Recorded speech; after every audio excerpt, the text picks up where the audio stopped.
Hello everyone and welcome back to Tuna Garage. My name is Matthew and on today's episode we are back again in the off-road with some friends as we explore the great outdoors in Colorado.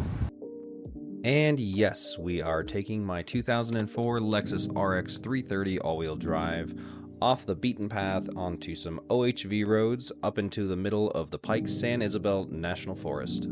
And for those of you that are unfamiliar, Pike-San Isabel is a national forest that is kindly nestled away in the Rocky Mountains, just south of Highway 285, north of Highway 24, just southwest of the Denver metro area. Easiest way to get there, of course, is going to be just heading straight into the mountains, finding the nearest dirt trail like we do, and making sure that the trail follows suit into the areas that we want to be. For our adventure, we decided to take one of the OHV, or off-highway vehicle roads, that leads right into the heart of the San Isabel National Forest area, leading to a couple of cool reservoirs that we spot later throughout this trip, as well as some really beautiful scenery and some of the life that's come back to these mountains after the fires that really took out a lot of this area just a few years ago here in Colorado. Now, as we've seen, this Lexus RX330 all-wheel drive has been extremely capable during its off-road adventures prior to this, and today was no exception to showing off its incredible ability to climb up and down some of these otherwise extremely difficult trails that I would normally not recommend people taking regular vehicles with normal ground clearance on.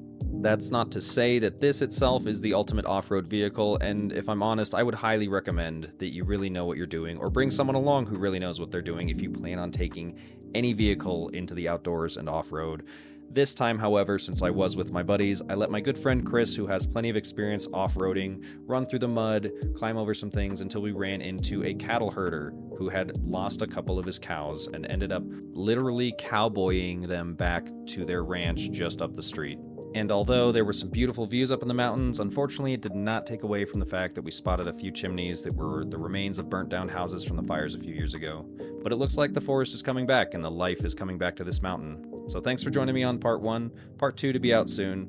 Appreciate what you do. We'll see you on the next one.